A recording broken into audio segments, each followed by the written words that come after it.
So good morning to all. Hope you all are doing great. So today in this video we'll be discussing about future consumer. So we'll try to find out what is actually happening with the deal between the Reliance and the Future Group, and also we'll try to find out the basic fundamentals and we'll see the next possible levels. So video will be very interesting. So watch the video till the end, and people who are new to the channel can definitely subscribe the channel for all the latest updates. So we know about this particular news that Biani's personal debt delays completion of Future Group's asset sale to Reliance Group.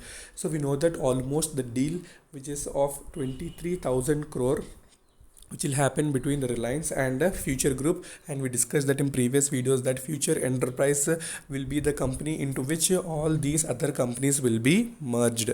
But because of the personal debt that Mr. Biani is having, you can see almost the debt of 2000 crore taken by Future Group founder Mr. Kishore Biani in his personal capacity is acting as a hurdle, okay, for the transaction between the Reliance and the Future Group. We know that almost the deal should happen by 30th July, but now it has got delayed. So sources, they are telling that more 10 days it may take. So we don't know what will happen. So completely speculations are happening, and this particular stocks, especially Future Consumer as well as Future Retail, they're completely reacting to the news only. So when news is coming, they are going to upper circuit. When again it's getting delayed, they're hitting the lower circuit. But our main strategy is that we should not invest a heavy amount altogether. Okay, so we have discussed the levels in previous videos as well. Now we'll see the next possible levels. So now let's see the basic shareholding. Okay, if you see the current market price of Future Consumer, you can see it is almost 11.80 rupees. So it was in minute positive movement yesterday. If you see, the market cap is almost 2266.91 crores.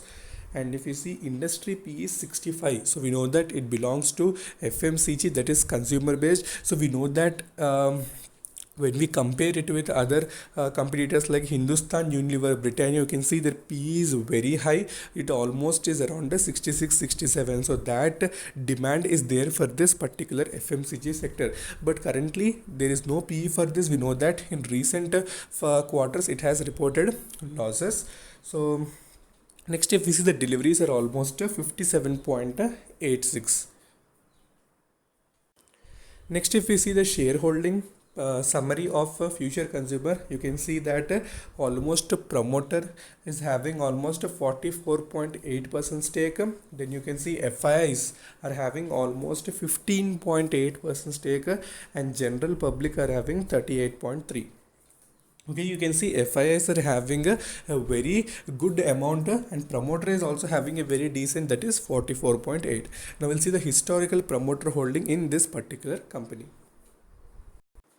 Okay, if you see the historical promoter holding, you can see almost, if we compare with the previous quarter, when you see in June 2018, you can see almost 44.5 was present, but later he kept increasing the particular stake. Almost it has went to 46, but later again he started decreasing.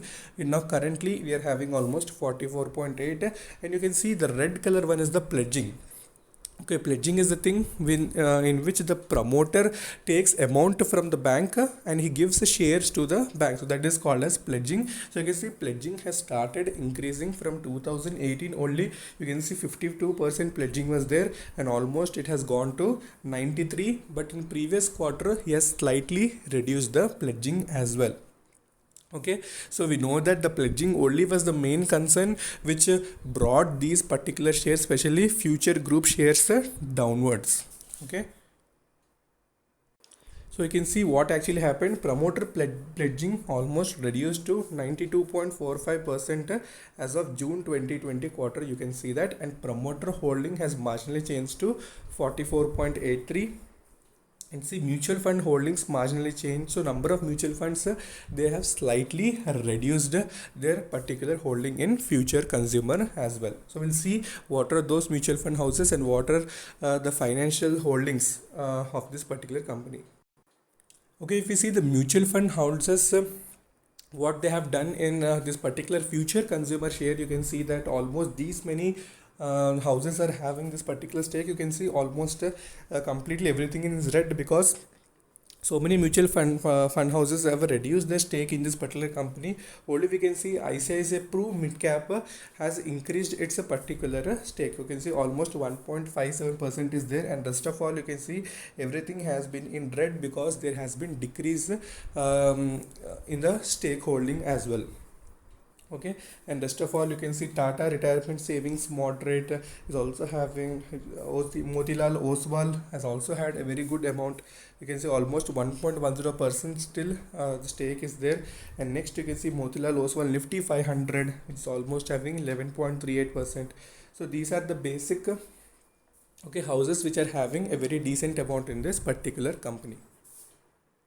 Okay, next when we compare the mutual fund houses buying, holding and selling, you can see the blue color one is the holding, and next if you see the green color one is the buying of mutual fund houses, and red color one is the selling. So you can see the holding has slightly decreased. So we have seen that as well. So holding has started decreasing from the previous 2 quarters, and you can see selling was there but minute selling was there. But now in June 2020 you can see the heavy selling is not seen. Now only one important thing is that buying should happen. So for that the deal should happen. So first thing is that the deal should happen, and second thing is that the company should generate profit. So these are only the two things that if the company does successfully, then definitely future movement will happen. Okay, if we see the financials of this particular company, that is the quarter 4 results of future consumer. If we compare with the previous quarters, we can see that from December 2019 to March 2020, the revenue is very decent. So revenue has increased, but if we compare with the previous quarters, there is decrease in revenue, but a very decent revenue was posted by the company. But only thing was the operating profit as well as operating before tax, that is PBITA. So everything they have reduced. So company has reported losses, and net profit also you can see it's in negative, that is loss almost 160.3 crore. Okay, so that was only the main reason why the share has also shown downward movement, and we also discussed the technicals in our previous videos where it has respected those levels. But because of these particular speculations, the stock movement also was very volatile. Okay, next when we see the volume analysis of a future consumer, you can see when you compare with the weekly, monthly averages, you can see that the percentage of delivery has slightly increased, and you can see trading is still present in the stock. So this particular trading should be completely okay, what we can say should not be there. So then only we can say that further a very good move will be possible. So before it was almost 59.5, before it was 59.8, and previous 6 months average if you consider, it was almost a 59.2. So now currently it's around 61.4. So it's a very good sign for the company. Only the trading should be reduced and deliverable quantity should increase. So then only we can say that the further movement will happen. Now we'll see the next possible technicals of the share. Okay, if we see the other indicators, that is the moving averages, we can see 100 moving average, we can see 200 moving average, 50 moving average. So you can see this SMA simple moving average. So you can see future consumer has crossed above 50 SMA, and future consumer is currently below 30 SMA. So what is the 30 SMA? It is a 12.6. So 12.6 is a very good resistance for the stock. So if it gives further movement from that, then definitely it may go to further level. So that we'll discuss on charts. And you can see in other indicators as well. If you compare with RSI and money flow index, you can see RSI is almost 53.2, which is below 30. Whenever RSI is below 30, it is considered oversold, and when it is above, it is considered as overbought. So what is overbought? When excess buying happens, it is called overbought. When excess selling happens, it is called oversold. So currently now it's in mid range, that is for 53.2, and money flow index also is in mid range. Okay, so that also below 30 is considered as oversold. Okay, so currently it's in middle. Okay, either upward or downward movement will happen. So that is what the meaning of this picture. Okay, if you see the 1 day chart, so we are back to the 1 day chart. So these are the levels which were the previous levels only. So when we discussed from the almost 3 videos for been a future consumer, so when it has a given breakdown from this particular level, so continuous downfall was seen. Later it has given upward movement. Now currently it's facing the resistance near the 12.19 region. Okay, so 12.19 region is very resistance. That is also the 30 SMA as we discussed in the previous slides. So currently now it's above the 50 EMA as well as 20 EMA, that is 11.51 and 11.20. So if those levels are respected, then definitely the breakout should come, because currently now it's in doji phase. Okay, so doji candle has been formed in the 1 day chart, so don't know what will happen. So either if it comes down again, if it takes support at these levels, then it well and good. Again, if it goes down, then immediate supports are 10.36. So resistance is 12.19. Okay, so focus on that. And money flow index is also showing very positive sign that it may go upward, so it's indicating in upward direction, so that is also positive. But the stock is completely news based, so speculation is happening, so don't invest a heavy quantity. As I suggest, only put a small quantity and add on each and every dip. Okay, next what we can see in 1 week chart.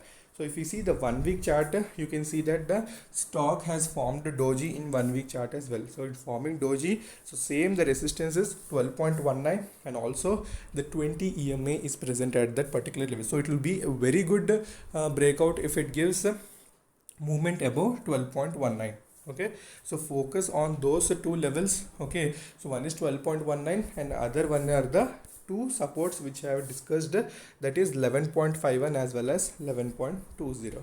Okay, so these are going to be the main levels. So same levels which I discussed in my previous level, so exactly they are obeying that, so focus on that. So next video we'll discuss about future retail as well. So until then, stay safe, take care, bye bye.